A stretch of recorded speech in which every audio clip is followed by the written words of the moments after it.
Hello future officers, welcome to mock talks YouTube channel. And this is sir. இன்னைக்கு நம்ம புதுசாக இதுக்கப்புறம் daily news அப்படின்றத கண்டினியூஸாக நம்மளோட யூடியூப் சேனலில் கொடுக்க போகிறோம். ஸோ ஆல்ரெடி வெக்காப்ஸ் கொடுத்துட்ருப்போம், வெக்காப்ஸ் அனாலிசிஸ் அப்படின்ற ஒரு வீடியோ கொடுத்துருப்போம். லைவ் ஆயிருக்கும், ஓகேவா? ஸோ 6 மணிக்கு லைவ் ஆயிருக்கும்னு நினைக்கிறேன். ஆமாம், 6 மணிக்கு லைவ் ஆயிருக்கும். 12ஆம் தேதியோட எடிட்டோரே லைவ் ஆயிருக்கும். சேம் வைஸ் 12ஆம் தேதியோட நியூஸ் அப்படின்றது 17ஆம் தேதி வந்து நாங்கள் லைவ் பண்ணுறோம். ஸோ அந்த வீடியோ பார்த்த மாணவர்களுக்கு தெரியும், ஒரு 3 days டிலேல தான் வீடியோஸ் அப்படின்றது உங்களுக்கு லைவ் ஆகும். பட் பிடிஎஃப் அப்படின்றது டெய்லியுமே உங்களுக்கு லைவ் ஆகிடும்.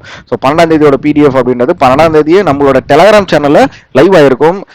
இந்த மாதம் மட்டும், மார்ச் மாதம் மட்டும் நம்ம டெலகிராம் சேனல் லைவ் பண்ணுவோம். ஸோ கம்மிங் ஏப்ரல் மந்த்லேருந்து நம்ம கம்ப்ளீட்டாக நம்மளோட வெப்சைட்டுக்கு மூவ் ஆகிறோம். ஸோ வெப்சைட்டில் தான் உங்களுக்கு தேவையான கண்டென்ட் எல்லாமே கிடைக்கும். ஸோ வெப்சைட்லேயும் நம்ம ஃப்ரீயாக தான் கொடுக்குறோம். போயிட்டு என்ரோல் பண்ணிக்கோங்க. டெய்லியுமே இந்த பிடிஎஃப் அப்படின்றது நாங்கள் அப்லோட் பண்ணிட்டு தான் இருக்கோம். ஸோ டெய்லி 5 மணிக்கு இந்த டெய்லி நியூஸ் பிடிஎஃப் அப்படின்றது வந்துடும். ஸோ வீக்லி அண்ட் மந்த்லி அப்புறம் டாபிக் ஓரியன்ட் எல்லாமே நாங்கள் பிளான் பண்ணிட்டு இருக்கோம். ஸோ 1 by 1 எல்லா பிடிஎஃபையும் உங்களுக்கு நாங்கள் ஃப்ரீயாகவே கொடுக்க ஆரம்பிச்சுட்டு விடுவோம், ஓகேவா? ஸோ அதனால நம்மளோட வெப்சைட்டில் நீங்கள் இன்னும் என்ரோல் பண்ணலை இந்த கோர்ஸுக்கு அப்படின்னா என்ரோல் பண்ணிக்கோங்க. வெப்சைட்டோட லிங்க் அப்படின்றது இந்த வீடியோட டிஸ்கிரிப்ஷனில் இருக்குது, ஜாயின் பண்ணிக்கோங்க. இப்போதைக்கு இந்த பிடிஎஃப் வேணும் அப்படின்னா நம்ம டெலகிராம் சேனலில் தான் நீங்கள் போயிட்டு ஜாயின் பண்ணுற மாதிரி இருக்கும். ஸோ டெலகிராம் சேனலோட லிங்க்குமே இந்த வீடியோ டிஸ்கிரிப்ஷனில் இருக்குது. ஸோ உங்களுக்கு ஏதாவது டவுட்ஸ், எக்ஸாம் ரிலேட்டடாக டவுட்ஸ், இல்லைனா கண்டென்ட் ரிலேட்டடாக ஏதாவது டவுட்ஸ், கொஷின்ஸ் போஸ்ட் பண்ணி கேட்கணும் அப்படின்ற மாதிரி ஏதாவது இருக்குது அப்படின்னா நம்மளோட டெலகிராம் குரூப் இருக்குது, ஜாயின் பண்ணிக்கோங்க. ஸோ 24/7, ஓகேவா? ஸோ 24/7 நீங்கள் போகிற டவுட்ஸுக்கு நான் எங்களால் டவுட்ஸை கிளாரிஃபை பண்ண முடியும். நீங்கள் எப்போ வேணால் போஸ்ட் பண்ணாலும் எங்களோட ஆமாம், எங்கள் கூட இருக்கிறவங்க கண்டிப்பாக அதுக்கு ரிப்ளை போடுவாங்க. உங்களுக்கு ஆன்சர் விரைவாக கிடைக்கும், எந்த வித டவுட்ஸாக இருந்தாலுமே, ஓகேவா? ஸோ இந்த பிடிஎஃப்மே நம்மளோட சேனலில் தான் கொடுத்துட்ருக்கோம். ஸோ இன்னும் நம்மளோட யூடியூப் சேனல் சப்ஸ்கிரைப் பண்ணால் பார்த்துட்டு இருக்கீங்க அப்படின்னா தயவுசெய்து சப்ஸ்கிரைப் பண்ணி வச்சுக்கோங்க, நோட்டிஃபிகேஷன் எனேபிள் பண்ணி வச்சுக்கோங்க. ஸோ நோட்டிஃபிகேஷன் எனேபிள் பண்ணிட்டீங்க அப்படின்னா டெய்லியும் நாங்கள் போட போகிற இந்த வீடியோஸ் அரௌண்ட் 6:30 PM டெய்லி இந்த நியூஸ் வீடியோவும் 6 மணிக்கு டெய்லி எடிட்டோரியல் வீடியோவும் லைவ் ஆகிடும், ஓகேவா? நம்மளோட யூடியூப் சேனலில் சேம் நீங்கள் பார்த்துருக்க சேனலில் லைவ் ஆகிடும்.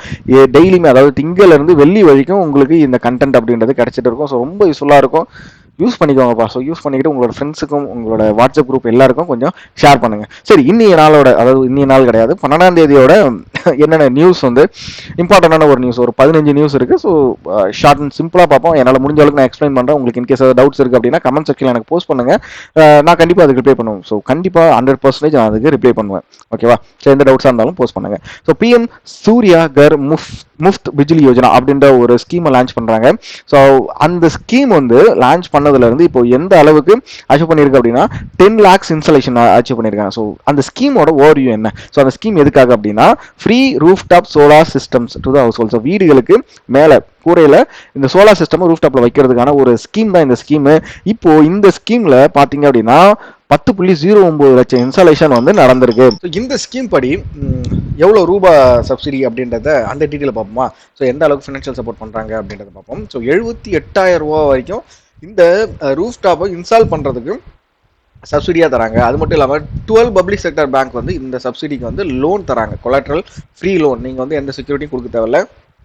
ஸோ இன்ட்ரெஸ்ட் ரேட் வந்து 6.75% வரைக்கும், ஸோ 2 லட்சம் வரைக்கும் கொடுக்குறாங்க. அது மட்டும் இல்லாமல் இது வரைக்கும் 4,770 கோடி சப்சிடிஸ் வந்து டிஸ்போசல் ஆகிருக்கு, ஓகேவா? ஸோ எத்தனை பேர் அப்படின்னா 6,01.3 லட்சம் வீடுகளுக்கு இன்ஸ்டாலேஷன் பண்ணுறதுக்கு இந்த அமௌண்ட்டு உதவியாக இருந்திருக்கு அப்படின்றாங்க. ஸோ அது மட்டும் இல்லாமல் இந்த இன்ஸ்டாலேஷன் இந்த ஸ்கீமால் ஸோ 3 கிலோவாட் ரூஃப்டாப் சிஸ்டம் வந்து நம்ம 15,000 ரூபாயில் வந்து இன்ஸ்டால் பண்ண முடியும் அப்படின்ற ஒரு விஷயத்தையும் சொல்கிறாங்க. ஸோ இப்படி இன்ஸ்டால் பண்ணுறதுனால நம்மளுக்கு 15 லட்சம் வரைக்கும், ஸோ 25 வருஷத்தில் 15 லட்சம் வரைக்கும் நம்மளுக்கு ரிட்டர்ன்ஸ் கிடைக்கும். ஸோ எப்படின்னா நம்ம கரண்ட் பில் கட்டாமல் இருக்கிறது, அதுதான் இந்த இடத்துல மீன் பண்ணுறாங்க. ஸோ எந்தெந்த ஸ்டேட் வந்து பர்ஃபார்மன்ஸ் காட்டியிருக்கு அப்படின்றதையும் பார்ப்போம். So Chandigarh and Daman dive தான் வந்து இது வரைக்கும் ஸோ 100% ரூஃப்டாப் சோலார் இன்ஸ்டாலேஷனையும், அது மட்டும் இல்லாமல் ராஜஸ்தான், குஜராத், மகாராஷ்டிரா, தமிழ்நாடு இந்த ஸ்டேட்ஸ் வந்து ரூஃப்டாப் இன்ஸ்டாலேஷனில் வந்து ஒரு லீடிங்கில் இருக்குது அப்படின்ற மாதிரி ஒரு விஷயத்தையும் இதில் சொல்லியிருக்காங்க. ஸோ நெக்ஸ்ட்டு இது வரைக்கும் ஸோ மார்ச் 2027 இந்த ஸ்கீம் படி 27 gigawatt of rooftop solar capacity வந்து இன்ஸ்டால் பண்ணணும் அப்படின்றது தான் இந்த ஸ்கீம். இந்த வரங்க பிஎம் சூர்யா கர் முஃப்தி பிஜிலி யோஜனா. இந்த ஸ்கீமோட டார்கெட் என்ன அப்படின்னு கேட்டாங்க அப்படின்னா 27 ஜிகாவாட் 2027 மார்ச் 2027க்குள்ள, ஓகேவா? ஸோ இந்த நியூஸில் ஓவராலாக என்ன சொல்லியிருக்காங்க? ஸோ ஸ்டாட்டிக் கண்டென்ட் அப்படின்றதுல, ஸோ ஸ்டாட்டிக் கண்டென்ட் அப்படின்றது இந்த நியூஸ் தொடர்புடைய கிடையாது. இந்த நியூஸில் என்ன விஷயத்த சொல்லியிருக்காங்க? ஸோ எவ்வளோ ரூபா சப்சிடி கொடுத்துருக்காங்க? ஸோ 4,770 கோடி, ஓகேவா? ஸோ டோட்டல் அவுட்லே வந்து 75,021 கோடி வந்து டோட்டல் அவுட்லேவாக இருந்திருக்கு. ஸோ அது மட்டும் இல்லாமல் 27 ஜிகாவாட் மார்ச் 2027க்குள்ளே இந்த ஸ்கீமோட டார்கெட்டாகவும் இருக்குது, ஓகே தானே? ஸோ இதான் நியூஸோட ஒரு ஷார்ட் ஃபார்ம். ஸோ நான் டீட்டெயிலாகவே சொல்லிட்டேன், ஷார்ட்னு கிடையாது, டீட்டெயிலாகவே உங்களுக்கு நான் எக்ஸ்பிளைன் பண்ணியிருக்கேன். So PM E drive scheme, revolutionising electric vehicles. So electric வெஹிக்கிள்ஸ்க்கான ஒரு ஸ்கீம் தான் இது. ஸோ என்ன ஸ்கீம் அப்படின்னா, the PM Electric Drive Revolution in Innovative Vehicle Enhancement. So PM E drive அப்படின்ற ஒரு ஸ்கீமை செப்டம்பர் 29, 2024 லான்ச் பண்ணியிருக்காங்க. கவர்மெண்ட் ஆஃப் இந்தியா தான் லான்ச் பண்ணியிருக்காங்க. எதுக்காக அப்படின்னா, ஸ்கீம்லேயே நேம் இருக்கு. ஸோ எலக்ட்ரிக் வெஹிக்கிள்ஸுக்கான ஒரு ஸ்கீம் தான் இந்த ஸ்கீம். ஓகேவா? ஸோ இந்த ஸ்கீம் படி ஸோ இ ஆம்புலன்ஸும் இ ட்ரக்ஸும் ஸோ ஒன்றுக்கும் 500 கோடி வந்து பட்ஜெட் அலோகேட் பண்ணியிருக்காங்க. ஸோ அது மட்டும் இல்லாமல் 750 crore has been earmarked for the upgrading vehicle testing agencies ensuring better quality and safety check for electric vehicle. So electric vehicle made பண்ணுற கம்பெனிஸ் இருப்பாங்கல்ல, அவங்களுக்கு இந்த எலக்ட்ரிக் வெஹிக்கிள்ஸை இன்னும் பெட்டர் குவாலிட்டியில் கொடுக்கறதுக்கான ஒரு பட்ஜெட் அமௌண்ட் தான் இந்த 780 கோடி. Deployment of E buses. So இதே ஸ்கீமில் இ பஸ்ஸஸ் எப்படி டிப்ளாய் பண்ண போகிறாங்க, 4391 கோடி வந்து டிப்ளாய்மெண்ட் பண்ண போறாங்க. ஸோ சாரி, எவ்வளோ அலோகேட் பண்ணியிருக்காங்க அப்படின்னா 4391 கோடி வந்து அலோகேட் பண்ணியிருக்காங்க. எவ்வளோ பஸ் அப்படின்னா 14,028 இ பஸ்ஸஸ் வந்து இந்த ஸ்கீம் படி கொண்டு வர போறாங்க. கிளியர் தானே? ஸோ இது ஒரு முக்கியமான ஸ்கீம் அப்படின்னே சொல்லலாம். சரி, அடுத்த நியூஸ் போமா. So RBI and NCFE launch nationwide campaigns to boost financial literacy. So first என்சிஎஃப்இனா என்ன? National centre for financial education அப்படின்றத நம்ம என்சிஎஃப்இ அதோட அக்ரோனிம் தான். அவங்க initiated various national campaign to promote financial literacy in India. So இவங்க 2 பேரும் சேர்ந்து எந்த விஷயத்தை ப்ரொமோட் பண்றாங்க அப்படின்னு கேட்கறாங்க அப்படின்னா, financial literacy, particularly the national strategy for financial education NSFE. These campaigns aims to empower people with the necessary knowledge and skills to manage their finances effectively. நம்மளோட ஃபினான்ஸை கரெக்டாக நம்ம யூட்டிலைஸ் பண்ணுறதுக்கான ஒரு நாலேஜை கொடுக்கறதுக்கு தான் இவங்க 2 பேரும், யார், ஆர்பிஐயும் NCFE national centre of financial education, இவங்க 2 பேரும் டைப் பண்ணியிருக்காங்க. ஸோ ஷார்ட்டான ஒரு நியூஸ் தான் இது. வந்து நார்மலாக கேட்பாங்க, இந்த ஃபினான்ஷியல் லிட்ரஸிக்காக எந்தெந்த இன்ஸ்டியூஷன் வந்து டைப் பண்ணாங்க அப்படின்ற மாதிரி கொஷின்ஸ் வரும், பார்த்துக்கோங்க. ஓகே, ஏன்னா நீங்கள் பிடிஎஃப்ல ஜஸ்ட் ரீட் அவுட் பண்ணுங்க சார் என்ன சொல்லியிருக்காங்க அப்படின்றத. இந்த ஃபினான்ஷியல் அவேர்னஸ் மெசேஜஸ் ஃபேம் அப்படின்ற ஒரு இது RBI's developed booklet with standardised content for key banking aspects to meet the needs of different target audience and including the senior citizens. அது ஒரு புக்லெட் மாதிரி ரெடி பண்ணியிருக்காங்க. இந்த ஃபேம் அப்படின்றது ஒரு புக்லெட் தான். ஓகே, நெக்ஸ்ட் நியூஸ் என்ன அப்படின்னா, surge in digital payments and government measures to prevent financial cyber crimes. என்ன நடந்திருக்கு இந்த ஃபினான்ஷியல் இயர் 25 மென்ஷன் பண்ணியிருக்காங்க பாருங்க. ஃபினான்ஷியல் 25ல 18,120.82 கோடிக்கு ஃபினான்ஷியல், அதாவது டிஜிட்டல் பேமெண்ட் டிரான்சாக்ஷன் நடந்திருக்கு. ஸோ இதனால கவர்மெண்ட் வந்து இந்த ஆன்லைன் ஃபினான்ஷியல் சைபர் கிரைம்ஸை வந்து தடுக்கிறதுக்கு, ஸோ ப்ரிவென்ட் ஃபினான்ஷியல் சைபர் கிரைம்ஸுக்கு என்னென்ன மெஷர்ஸ் எடுக்க போகிறாங்க அப்படின்றது தான். இது ஒரு விஷயம் நடக்குது, அதிகமான அமௌண்ட் வந்து டிரான்சாக்ஷன் ஆகிட்டு இருக்கு, அதனால ஃபினான்ஷியல் சைபர் கிரைம்ஸை குறைக்கிறதுக்கு கவர்மெண்ட் என்ன நடவடிக்கை எடுக்கிறாங்க அப்படின்றத இந்த ஒரு நியூஸோட ஒரு கிளிம்ஸ் அப்படின்னு சொல்லலாம். ஸோ டிஜிட்டல் பேமெண்ட்ஸோட டீட்டெயில் சொல்லியிருக்காங்க. அகைன் அதே நியூஸாக சொல்கிறாங்க.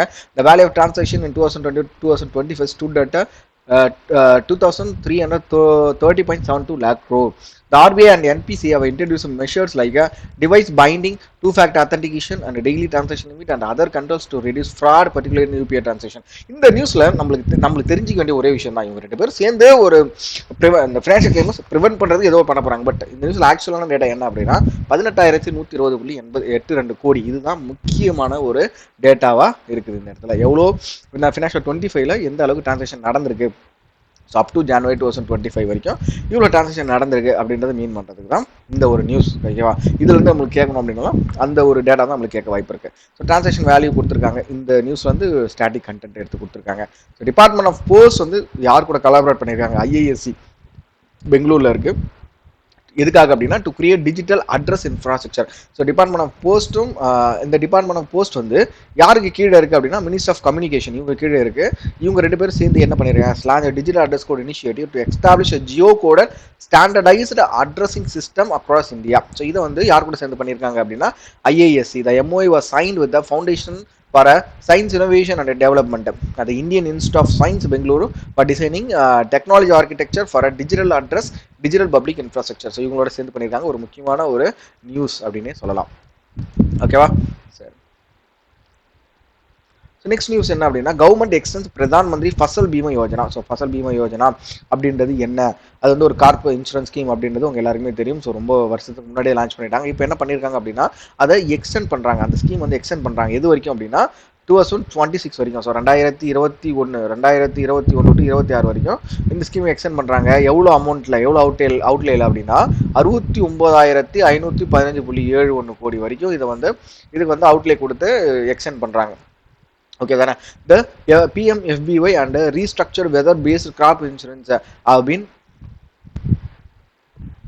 have been approved for a continuation till 2025 to 2026 with a total financial allocation of 69,515.71 crore. ஓகேவா, இந்த நியூஸ்லேயும் மறுபடியும் இந்த டேட்டா தான் ரொம்ப முக்கியம். So bank exam point of வியூவில் ரொம்ப இம்பார்ட்டண்டான ஒரு டேட்டா. இந்த ஸ்கீம் படி இப்போதைக்கு 23 ஸ்டேட்ல இருக்கிறது implement scheme with 27 states participate in one or more sessions. So 23 states வந்து இதில் அவைலபிளாக இருக்காங்க அப்படின்ற ஒரு டேட்டா தராங்க. அது மட்டும் இல்லாமல் கிருஷி ராக்ஷக் போர்ட்டல் அண்ட் ஹெல்ப்லைன் வந்து 14447 அப்படின்ற ஒரு டேட்டாவும் நம்மளுக்கு வந்து தெரியுது. ஸோ இந்த விஷயம் இந்த நியூஸ்ல வந்து நம்மளுக்கு தெரிஞ்சிக்க வேண்டிய ஒரு விஷயம் என்ன அப்படின்னா, ஸோ எவ்வளோ அவுட்லேயே எத்தனை வருஷம் வரைக்கும் இதை வந்து எக்ஸ்டெண்ட் பண்ணுறாங்க அப்படின்ற ஒரு டேட்டா நம்மளுக்கு தெரியணும். எத்தனை கண்ட்ரி, எத்தனை ஸ்டேட்ஸ் வந்து அதில் அவைலபிளில் இருக்குது, எத்தனை ஸ்டேட்ஸ் வந்து ஏதோ ஒரு செஷனில் 2 செஷன் பார்ட்டிசிபேட் பண்ணியிருக்காங்க அப்படின்னா 27 ஸ்டேட்ஸ் அப்படின்ற ஒரு விஷயம் நம்மளுக்கு தெரியணும் இந்த ஒரு விஷயத்தில். ஓகேவா. ஸோ நெக்ஸ்ட் இண்டஸ்ட்ரி நியூஸ் வந்து நம்ம மூவ் ஆன் ஆகும். India adds 25.2 gigawatt solar capacity in 2025. ரொம்ப இம்பார்ட்டண்டான ஒரு news. Okay. So renewable energy ரிலேட்டடாக வர எல்லா நியூஸுமே ரொம்ப இம்பார்ட்டன்ட் தான்.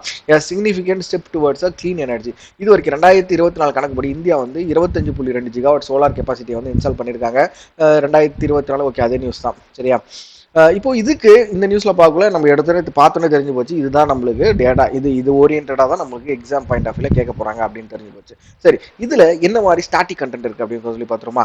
த growth of a solar power in India is supported by the National Solar Mission, which aims at the National Solar Mission அப்படின்ற ஒரு மிஷன் என்ன பண்றாங்க, இவங்க வந்து solar capacity 100 gigawatt by 2030 include பண்ணணும். அது மட்டும் இல்லாம இந்தியாவோட சோலார் டார்கெட் என்ன அப்படின்னா 500 gigawatt. Okay, 500 gigawatt renewable energy by 2030. நல்லா கவனிச்சுக்கோங்க, இந்த நேஷனல் சோலார் மிஷன் வந்து 100 ஜிகாவாட்டை 2030 இன்ஸ்டால் பண்ணுவானா, இந்தியாவோட ஓவரால் டார்கெட் என்ன அப்படின்னா 500 ஜிகாவாட்டை வந்து 2030 இன்ஸ்டால் பண்ணணும். ஸோ அது மட்டும் இல்லாமல் இந்தியாவோட ஒரு முக்கியமான டார்கெட் அப்படின்னு என்ன அப்படின்னா 2070 நெட் ஜீரோ எமிஷன் அப்படின்ற ஒரு விஷயத்தை இந்தியா வந்து டார்கெட் அச்சீவ் பண்ணணும். கிளியர் தானே. 2070 இன்னும் எத்தனையோ வருடங்கள் இருக்கு. Okay.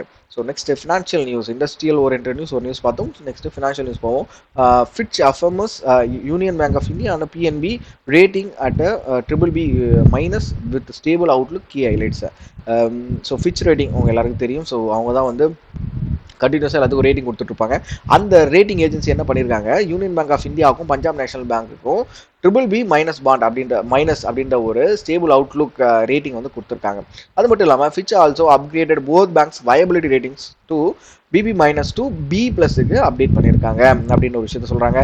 The Indian government owns 75% of Indian Bank of India and 75% PNB. So இந்த பஞ்சாப் நேஷனல் பேங்க்லையும் யூனியன் பேங்க் ஆஃப் இந்தியாலையும் இந்தியன் கவர்மெண்ட்டோட ஷேர் எவ்வளோ அப்படின்னா பஞ்சாப் நேஷனல் பேங்க்ல 70%, யூனியன் பேங்க்ல 75% இந்த ஷேர் இருக்கு. ஸோ இது வந்து ஒரு பாசிட்டிவ் அவுட்லுக்கான risk profiles. So B+ from B வந்து பாசிட்டிவ் அவுட்கம் அப்படின்ற ஒரு விஷயம் நம்மளுக்கு தெரிய வருது. ஸோ இந்த நியூஸில் நம்மளுக்கு தெரிய வேண்டிய விஷயம் என்ன அப்படின்னா, எந்தெந்த பேங்க் வந்து ஃபிட்ச் ரேட்டிங்கில் BBB மைனஸ் அப்படின்ற ஒரு ரேட்டிங்கில் கொண்டு வந்தாங்க அப்படின்னா யூனியன் பேங்க் ஆஃப் இந்தியா இல்லை Punjab national bank. So union bank of India, Punjab national bank என்ன ரேட்டிங் கொடுத்தாங்க அப்படின்னா BBB மைனஸ் அப்படின்ற ஒரு ரேட்டிங். அது மட்டும் இல்லாமல் இவங்களோட ரிஸ்க் ப்ரொஃபைலுக்கான ரேட்டிங் வந்து B+, B+ஆக மாறி இருக்கு அப்படின்ற ஒரு விஷயம் நீங்கள் தெரிஞ்சுக்கணும். யூனியன் பேங்க்ல இந்தியாவோட ஷேர் எவ்வளோ, இந்தியன் கவர்மெண்ட் ஷேர் எவ்வளோ 75%, PNBயோட ஷேர் எவ்வளோ அப்படின்னா 70% அப்படின்ற ஒரு டேட்டா உங்களுக்கு தெரிஞ்சிருக்கும். So data is important. இந்த விஷயம் தெரியுது அப்படின்னாலே உங்களுக்கு இந்த நியூஸ்ல ஓவரால் எல்லாமே தெரிஞ்ச மாதிரி தான். ஓகே தானே. சரி. ஸோ நேஷனல் ஸ்டேட் நியூஸ் போவோம். ஸோ நியூஸ் 9 போகலாம். நிர்மலா சீதாராமன் 500 கோடி வந்து கண்டிஜென்சி ஃபண்ட் அப்படின்ற மாதிரி ஒரு விஷயத்த மணிப்பூருக்கு அசைன் பண்ணியிருக்காங்க. ஸோ இது வந்து எக்ஸாம் பாயிண்ட் ஆஃப் வியூ எப்படி கேட்பாங்க அப்படின்னா, மணிப்பூருக்கு நிர்மலா சீதாராமன் எவ்வளோ, நிர்மலா சீதாராமன் வந்து நம்ம ஃபினான்ஸ் மினிஸ்டர் எல்லாருக்கும் தெரியும். அவர்கள் வந்து என்ன பண்ணியிருக்காங்க, 500 கோடி வந்து எந்த மாநிலத்துக்கு வழங்கினாங்க அப்படின்னா மணிப்பூர். எதுக்காக வழங்கினாங்க அப்படின்னா கண்டிஜென்சி ஃபண்ட் அப்படின்னு ஒரு கிரைட்டீரியா. ஸோ இது என்ன contingency fund, what is the purpose of the contingency fund அப்படின்னா, the fund is intended to aid Manipur's financial resilience in situations such as social unrest, natural calamities or other crises that disrupt the state's function. So அந்த நாட்டில் அந்த மாநிலத்தில் வந்து ஏதோ ஒரு பிரச்சனை நடக்குது, நேஷனல் காலாமிட்டியோ இல்லைனா ஏதோ ஒரு கலவரம் நடக்குது அப்படின்னா அந்த இடத்துல யூஸ் பண்ணுறதுக்கான ஒரு ஃபண்டு தான் இந்த ஃபண்டு. ஸோ இந்த லோக்சபா பட்ஜெட்லேயே சொல்லியிருந்தாங்க இந்த ஒரு விஷயத்த. ஸோ இப்போ வந்து அதை வந்து அலோகேட் பண்ணியிருக்காங்க. ஓகேவா. அடுத்த நியூஸ் என்ன அப்படின்னா, Mizoram passes bill to allow wine and beer production. So Mizoram அப்படின்ற ஒரு மாநிலம் வந்து லோக்கலாக ஒயின் அண்ட் பியர் ப்ரொடக்ஷனுக்கு அப்ரூவ் கொடுத்துருக்காங்க. அப்போ எப்போ ஸ்டாப் பண்ணாங்க அப்படின்னா 2019 மிசோரம் லிக்யூர் ப்ராஹிபிஷன் ஆக்ட் அப்படின்ற ஆக்ட் கீழே வந்து அந்த டைமில் அதை வந்து ஸ்டாப் பண்ணியிருந்தாங்க. பட் இப்போ திருப்பி அதை வந்து எனாக்ட் பண்ணிட்டாங்க. இதுதான் 2019 ஸ்டாப் பண்ணதை 2025 மறுபடியும் ஒரு பில் பாஸ் பண்ணி அவங்க திருப்பி அதை கொண்டு வராங்க அப்படின்றது தான் இந்த நியூஸ். ஓகேவா? சரி. ஸோ வேர்ல்டு நியூஸை பார்த்தீங்க அப்படின்னா ஃபாக்ஸ்கான் அப்படின்றது நம்ம எல்லாருக்கும் தெரியும். ஐஃபோனோட இந்தியாவில் மேனுஃபேக்சரிங் பண்ணுற one of the electronic manufacturing அப்படின்னே சொல்லலாம். இவங்க என்ன பண்ணியிருக்காங்க அப்படின்னா ஃபாக்ஸ் பிரெயின் அப்படின்ற ஒரு ஏஐ தான் இது. ஓகேவா? ஸோ ஒரு first large language model LLM அப்படின்ற ஒரு விஷயத்த லான்ச் பண்ணியிருக்காங்க. ஸோ இது வந்து நிவிடியா கூட சேர்ந்து தான் இவங்க இந்த ஒரு விஷயத்த லான்ச் பண்ணியிருக்காங்க. கிளியர் தானே? ஸோ மற்ற டேட்டா எல்லாமே அதை பற்றின ஒரு டேட்டா. ஸோ இந்த ஸ்டாட்டிக் டேட்டாவில் பார்த்தீங்கன்னா ஈஸியாக புரியும். ஸோ ஃபாக்ஸ் எந்த மாடல் ஸ்ட்ரக்சர் அப்படின்னா பேஸ்ட் ஆன் மெட்டாவோட 3.1 ஆர்கிடெக்சர் கீழே இதை கிரியேட் பண்ணியிருக்காங்க. ஸோ என்ன ஹார்ட்வேர் அப்படின்னா 120 நிவிடியா H100 GPUs அப்படின்ற ஒரு விஷயத்த ஹார்ட்வேராக வச்சு தான் இதை கிரியேட் பண்ணியிருக்காங்க அப்படின்ற மாதிரி சொல்கிறாங்க. ஸோ எந்த விஷயத்தில் இதை யூஸ் பண்ண போகிறாங்க அப்படின்னா data analysis, decision support, reasoning, application manufacturing and supply chain மேனேஜ்மெண்ட்டில் இந்த விஷயங்களை யூஸ் பண்ணுறதுக்காக இவங்க இந்த எல்எல்எம் அதாவது லார்ஜ் லாங்குவேஜ் மாடல் அப்படின்ற ஒரு விஷயத்தையும் கிரியேட் பண்ணியிருக்காங்க. ஸோ ரொம்ப இம்பார்ட்டண்டான ஒரு நியூஸ். ஸோ ஃபாக்ஸ் பிரெயின் வந்து யார் கிரியேட் பண்ணாங்க? ஃபாக்ஸ்கான் யார் கூட சேர்ந்து அப்படின்னா நிவிடியா கூட சேர்ந்து கிரியேட் பண்ணியிருக்காங்க. ஸோ அதர் நியூஸஸ் பற்றி பார்ப்போமா? ஸோ மிஸ்லேனியஸ் அப்படின்றது அதர் நியூஸஸ் எல்லாமே கலந்து வரும். உக்ரைன் வந்து டாப் ஆர்ம்ஸ் இம்போர்ட்டர் இந்த வேர்ல்டு. ஸோ இந்தியா வந்து செகண்ட். ஸோ சிப்ரி ரிப்போர்ட் வந்திருக்கு. ஸோ சிப்ரி அப்படின்றவங்க இந்த ஆர்ம்ஸ் ரிலேட்டடான இந்த Stockholm International Peace Research Institute அதை தான் நம்ம வந்து சிப்ரியோட அப்ரிவேஷன் அப்படின்ற மாதிரி சொல்லுவோம். அவங்க வந்து ஒரு ரிப்போர்ட் வெளியிட்டிருக்காங்க. இவங்க வந்து மோஸ்ட்லி இந்த ஆயுதங்கள் ரிலேட்டடாக தான் ரிப்போர்ட்லாம் வெளியிடுவாங்க. இப்போ என்ன பண்ணியிருக்காங்க அப்படின்னா உக்ரைன் வந்து world largest importer of the major arms. ஓகேவா? அதை தொடர்ந்து இந்தியா 2வது இடத்துல இருக்குது. அதுதான் அங்கே ட்விஸ்டே. ஸோ இந்தியா வந்து second world largest importer of the arms. So அப்போ எக்ஸ்போர்ட்டர் யாரான்னு பார்த்துருமா? The United States continue to dominate the global arm export. இப்போ வரைக்குமே யூஎஸ் தான் அதிக நாடுகளுக்கு ஆர்ம்ஸ் எக்ஸ்போர்ட் பண்ணுறதுலையும் அக்கௌண்டிங் 43% டோட்டல் மார்க்கெட் ஷேர் இந்த 2022 2024 43% மார்க்கெட் ஷேர் அவங்ககிட்ட தான் இருக்குது. அதே மாதிரி ரஷ்யாவோட மார்க்கெட் ஷேர் அப்படின்றது 64% வந்து டிக்ளைன் ஆயிருக்கு. இதனால அப்படின்னா வெஸ்டர்ன் கண்ட்ரி வந்து அவங்களோட டிமாண்டை வந்து குறைச்சிக்கிட்டாங்க. இதனால தான் ரஷ்யாவுக்கு வந்து ஆர்டர்ஸ் எல்லாம் குறைஞ்சி 64% வந்து டிக்ளைன் ஆயிருக்கு அப்படின்ற மாதிரி சொல்கிறாங்க. ஸோ இந்த நியூஸில் நீங்கள் தெரிஞ்சுக்க வேண்டிய முக்கியமான விஷயங்கள் என்னென்ன அப்படின்னா உக்ரைன் வந்து டாப் ஆர்ம்ஸ் இம்போர்ட்டர், இந்தியா வந்து செகண்ட். நம்ம இந்தியா வந்து செகண்ட். ஸோ அப்போ எக்ஸ்போர்ட்டர் யாருன்னு பார்த்தீங்க அப்படின்னா யூஎஸ் தான் டாப் ஆர்ம்ஸ் எக்ஸ்போர்ட்டர். 43% வந்து டோட்டல் மார்க்கெட் அவங்கள தான் இருக்குது according to the financial 22 financial 24 வரைக்கும். கிளியர் தானே? ஸோ நான் எக்ஸ்பிளைன் பண்ண விதம் உங்களுக்கு எப்படி இருந்தது? முக்கியமான பாயிண்ட்ஸ் தான் நான் எடுத்து வந்து எக்ஸ்பிளைன் பண்ணேன். ஸோ உங்களுக்கு வந்து ஓவரால் கதையாக சொல்லாமல் என்ன விஷயம் தேவையோ அதை மட்டும் தான் எடுத்துகிட்டு வருவேன். ஸோ இந்த பிடிஎஃப் வந்து நம்மளோட இந்த மார்ச் மந்த் வந்து நம்ம டெலகிராம் சேனலில் லைவ் பண்ணிட்டு வரோம். ஸோ டெய்லியும் 5 மணிக்கு எவ்ரி டே. ஸோ வீக்லி மந்த்லியும் சீக்கிரம் கொடுக்க ஆரம்பிச்சிடும். மோஸ்ட்லி நெக்ஸ்ட் மந்த்தே நாங்கள் அதை ஆரம்பிச்சிடும். ஸோ அதனால் யூஸ் பண்ணிக்கோங்க. இன்னும் நம்ம டெலகிராம் சேனல் நீங்கள் ஜாயின் பண்ணாமல் இருக்கீங்க அப்படின்னா ஜாயின் பண்ணிக்கோங்க. ஸோ இந்த பிடிஎஃபை இன்னும் நிறைய மாணவர்கள்ட்ட கொண்டு போய் சேர்றதுக்கு கொஞ்சம் ஹெல்ப் பண்ணுங்கள். ஸோ நம்ம வந்து கம்ப்ளீட்டாக ஃப்ரீயாக கொடுத்துட்ருக்கோம். ஸோ அதனால் கொஞ்சம் ஹெல்ப் பண்ணி இன்னும் நிறைய மாணவர்கள்ட்ட போய் சேர்ந்துச்சு அப்படின்னா எங்களுக்கும் அது ஒரு வகையில் ஒரு பூஸ்டாக தான் இருக்கும். ஸோ நாளைக்கு இந்த மாதிரி ஒரு சூப்பரான ஒரு நியூஸ் அனாலிசிஸ் கிளாஸில் அவங்களை வந்து பார்க்குறேன். ஸோ அது வரைக்கும் தேங்க்யூ ஆல். பாய்.